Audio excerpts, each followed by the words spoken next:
access phones that we are able to do even without persons giving us their cell phone. We are able to access those. But the point is, like Mrs. Barnes says, Yes. it is whatever the survivor wants, they'll get. I've had a case just 2 weeks ago where a person from not from Jamaica. Yes. And I had to say to her, listen, to keep you safe. First of all, she didn't want to go into the shelter. It's too many restrictions. So I had to send her back home because that's the only way she could be safe. DSP, unfortunately, we're going to have to take a cut there because that's all the time we have. Thank you so much for making it lead story. I'm Nika Lewis. Thank you so much, my lovely guest, well-informed, DSP Jacqueline Dillon from the JCF and Miss Rochelle Barnes from the Bureau of Gender Affairs in the Ministry of Gender. Thank you so much, ladies, and all the best. We see you at the top of the hour for the news at 7.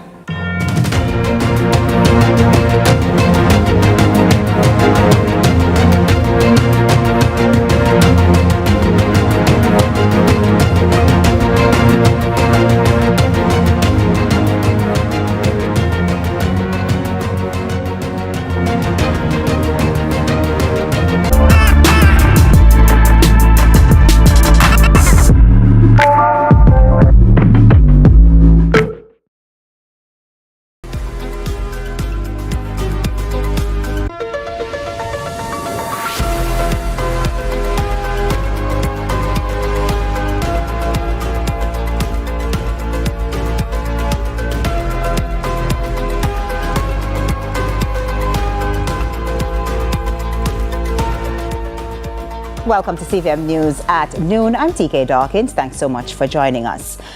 The body of a woman believed to be 64-year-old Dawn Anderson, a Jamaica-born British national who went missing last week, was exhumed by police Tuesday morning. Residents of Roaring River, Westmoreland reportedly discovered the body on Monday near her home. Anderson reportedly disappeared after a brief stay at a Montego Bay hotel with her 38-year-old husband, Andrea Morrison, who has also been missing since. The Westmoreland police are investigating. 2 drivers are dead following a motor vehicle collision on Sunday night. It is reported that a Toyota Mark X was racing another vehicle when it collided into a Toyota Probox. The incident took place on the Dawkins Penn Main Road in Lionel Town, Clarendon. Deputy Superintendent of Police and Territorial Officer for the Clarendon Division, Owen Brown, is urging drivers, especially in the holiday season, to drive with care. Alarming, and these are preventable accidents. So we are imploring our motorists to obey the road code, obey the speed limit, cut your speed. You will arrive if you wanted to arrive alive. Speeding lessens your chance of surviving, of escaping an accident. So we're asking our motorists to slow down and obey the speed limit. For those who love to go to parties, I want to ask you that there is a designated driver who will be responsible to take you home safely, along with obeying the speed limit, along with driving within the road code, that you avoid also excessive speeding, avoid excessive passengers, ensure that the required number of passengers are in the vehicle. Upgrades and rehabilitation efforts at Norman Manley International Airport are ongoing, with PAC Kingston Airport Limited, PACAL, the airport's operator, highlighting the planned improvements during its recent biannual forum. Britannia Witter reports. Things are looking up for the Norman Manley International Airport, NMIA, as its operator PAC Kingston Airport Limited held its biannual airport forum to outline the ongoing improvements. The presentations focused on the airport's extensive renovation projects. This comes as the airport prepares to host an increasing number of international passengers in the coming months. In 2023, passenger traffic at the NMIA increased by 12%, reaching 1.7 million travelers. While this growth was a positive development, the airport faced significant criticism from passengers who reported various issues such as broken air conditioning, malfunctioning toilets, faulty parking machines, and leaks, highlighting concerns about their overall comfort and experience. However, CEO of PAC Kingston Airport Limited, Sitara English Byfield, says more improvements are being made to ensure travelers receive the best experience. air handling system, as I think I've mentioned before in other areas and in the previous forum, that in addition to the chillers, you need air handling units and vents and chilled water pipes. We have a project ongoing to replace some of our air handling units. We have about 65 in the airport. We're planning to replace about 27 that are non-functioning or not functioning as optimal as they should. We've done 8 so far, and we have another 10 coming in another few months. So it will get colder in the building. Meanwhile, the opposition spokesperson for transport, Michael Phillips, called for greater Jamaicanization of the airport's retail operations. I'm stating and I'm asking, even though in the contract you have a minimum amount of locals, that Jamaicans be considered. It is one thing when you come into the country, the first place you go, and that gives you the impression of where you are, is the airport. And the last impression you get is when you leave the airport. And for us to at least keep that Jamaicanization, and also just our own Jamaicans involved in the development of the airports. For now, travelers can expect a more modern and efficient experience at Norman Manley International Airport, which is set to undergo a first-class upgrade in the next 5 years. Britannia Whittle, CVM News. While other sectors are reeling from recent downpours causing damage in some parishes, the Negril Resort Area Chair says the hotel industry has seen some benefits. Shante McNeil reports. Over the past week, torrential downpours have wreaked havoc across several parishes, leaving homes submerged, livelihoods lost, and many ministerial sectors and bodies inundated with the task of repairing battered infrastructure. Portland Western Member of Parliament Darrell Vaz reported that his constituency lost all the progress made in recent infrastructural developments for the past few years. However, amid all this, the hotel industry has been reaping some benefits. This, according to Chairman for Negril Resort Area Destination Assurance Council, Richard Wallace. We don't mind the rain because remember last year this time we had a drought had started. And so, we were very worried about the effects of the drought. We are grateful for the rain because it will mean that we will have less chance of a water shortage. Last year, we had a drought, and it created a lot of issues for us. We had to be trucking water, and the cost was incredible, and so the rainfall is a double-edged sword, pretty much. The hotelier, however, admits that the rains weren't without setbacks. It prevents a lot of activities from taking place, such as water sports activities, boating activities. It also affects excursions, like people want to go zip lining and horseback riding, and if it's raining, they usually cancel those events. And generally, tourists like to lay in the sun and get a suntan. So when it rains too often, it affects us in that way. As recovery efforts continue, the tourism sector remains hopeful despite the challenges. Shante McNeil, CVM News. A total of 20,432 names have been added to Jamaica's national voters list, bringing the total number of registered voters to 2,062,000. The updated list was published on schedule on November 30, 2024, and the newly registered voters are now eligible to participate in upcoming elections and referenda. Electors included in the November 30 voters list can collect their new voter ID cards by the end of December at the Electoral Office of Jamaica, the EOJ, in their respective constituencies. Individuals already on the voters list do not need to reapply. However, registered voters who have not yet collected their renewed voter ID cards are encouraged to do so promptly. The new voters list is scheduled for publication on May 31, 2025. Acting Director, National Shelter at the Bureau of Gender Affairs, Rochelle Graham Barnes, is lamenting that there is some resistance for women who are victims of violence to enter the state-run shelters due to the restriction. Speaking on Lead Story with Nika Lewis, Mrs. Graham Barnes says that the restrictions put in place are solely for the protection of the women and staff.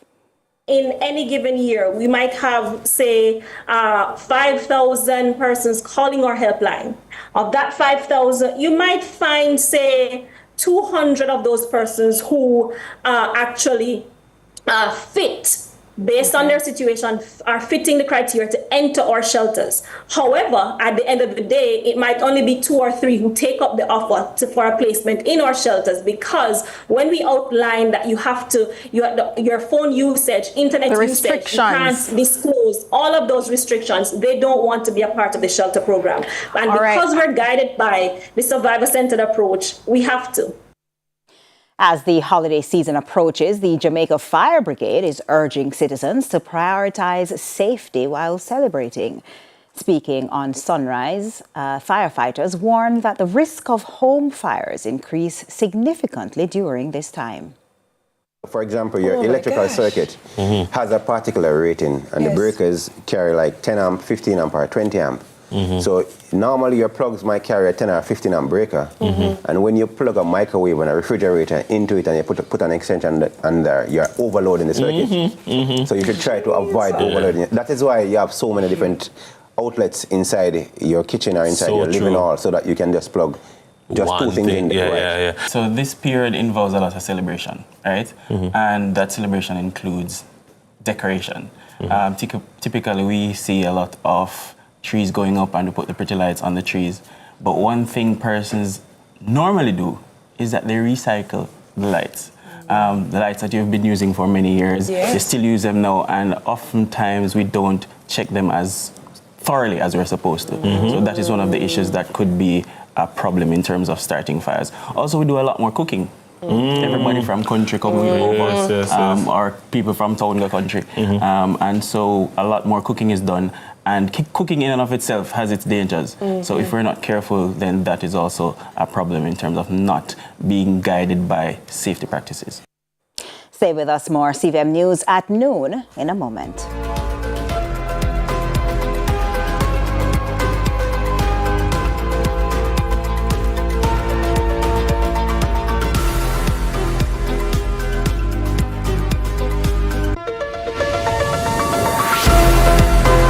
Every step with flooring that blends softness and style. From carpets and rugs to durable vinyl flooring and expert installation services, we have everything you need to transform your space. And when it's time for a refresh, our carpet and upholstery cleaning service brings your flooring back to life. Visit us at 18 Dunbarton Avenue, Kingston.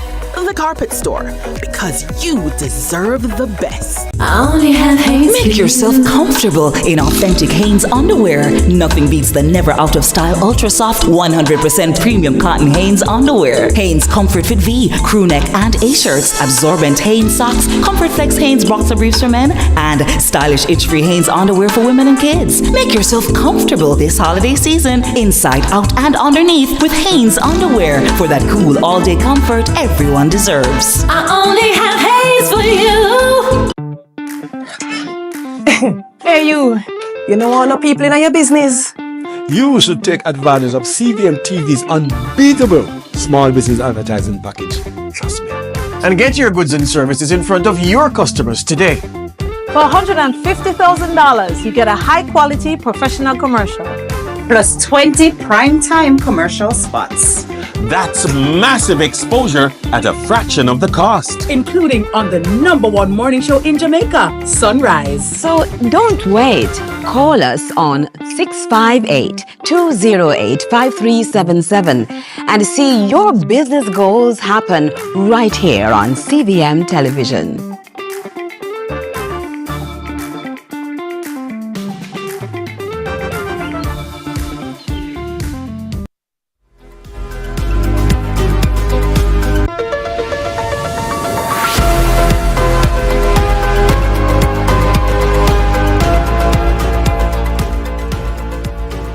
Welcome back. Jamaica's road conditions are rapidly deteriorating, costing Jamaicans and the government millions in repair work to roads and property. In more recent times, many are left to grapple with injuries from vehicular accidents as the potholes only seem to get worse. Here to discuss this issue and possible solutions are Dr. Leighton Ellis, Chair of the Civil Division at the Jamaica Institution of Engineers, and Dr. Nelson Christian Stokes, Developmental Economist. Welcome, welcome, gentlemen. I'm going to start with Dr. Ellis. We'll start with you. What are the factors that have led to the state of Jamaica's roads as we experience them now? Thanks again for having me. There are a number of factors, to be honest with you. From a design standpoint, we are working with limited quality material, for example. We have a lot of limestone that's predominantly used in Jamaica. And in most countries where you travel, they will use what's available to them. Limestone is extensively available to us, but the truth is, it's a well-known fact that it's not the most suitable material for road construction for a number of reasons. The other challenge we have, as we can see in our road network, most often you find the roads being used as drains. So we don't have sufficient appropriate drainage to take the water and channel it to the path that it should go. So that's another challenge that we will see as well. We have seen increase in vehicular traffic. And because of the congestions we experience on the main thoroughfare, most persons are now using secondary roads, which were not designed for that volume of traffic or even those size vehicles. So you find the damage moving from the main roads to also these secondary roads as well. So you find a lot more roads deteriorating as a result of the increased traffic flow, of the increased loading that we have, because we do have also an issue of overweighted trucks. So we've seen a heavy construction and development inside the Kingston metropolitan region and the wider country, but particularly in Kingston. And as a result of that, we're seeing a number of these trucks in an attempt to be more efficient. They tend to overload the trucks, and that now exceeds the design capacity of the roads as well. So there are a number of factors, and I just want to highlight those for now. Plus, we have issues of maintenance, low or no maintenance in some regard. And what we've also seen is poor construction.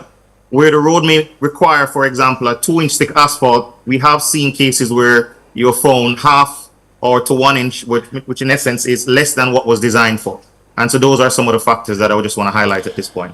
What about Jamaica's climate? What impact, if any, does that have on the flow of traffic and the flow of traffic? What does that have on our roads in terms of the impact? It's a significant one because we're seeing a lot more temperature increase on the road network. And what you find in that sense is the asphalt is being heated more beyond its design requirement. And because of the increased traffic flow, we find more deterioration or deformations in the road pavement. So you find more rutting, which is where you see a vehicle of path. So if you've driven on the road, you'll actually see a path in the asphalt where there's you could see roads, vehicles passing through. That's actually a deformation. And that's one of the big issues. And you're seeing a lot of cracks along the roadway as well. And that's also due to an increase in temperature on the road network. So we are having a number of diverse issues all at the same time.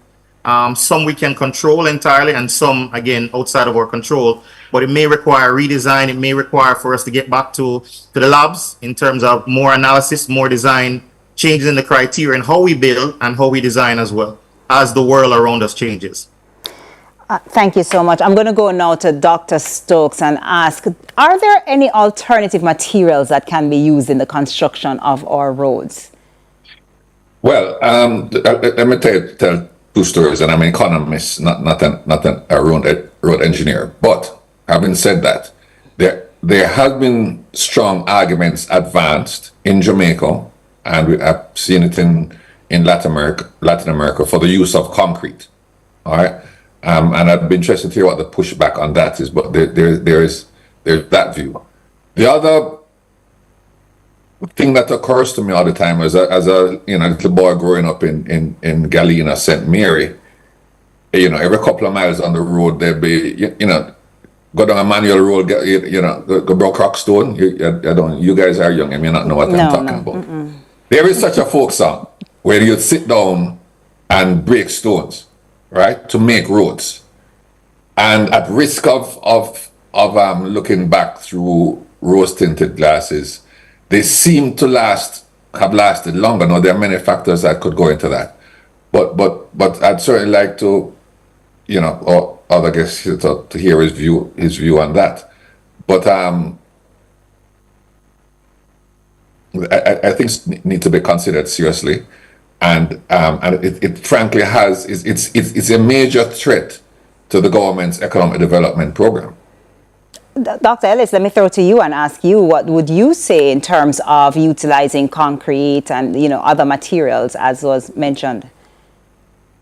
What are the pros and cons? It's extensively used in other countries. Jamaica does have a few case studies where it is being used and it's increasing in its usage. I think I recently heard that the cement company is also planning to roll out some more additional roads in that sense. But everything always comes back to costs when you really think about it. Now, if we do a proper economic analysis, this is where your strength will come in, Dr. Stokes, to really assess what is the real cost that is attached to the method that we use now to build versus if we were to take the alternative approach of what we call a rigid pavement. So the one we have now is what we call a flexible pavement, and the one that he's referring to now, the concrete, would be what we call a rigid pavement. What is the comparison between these two? There'll be, I'm sure, studies globally that we could draw on to see the cost comparisons in other developing nations to make an informed decision as to how we roll out or transition into that area. Is it more long lasting? The answer is yes, but it does come with an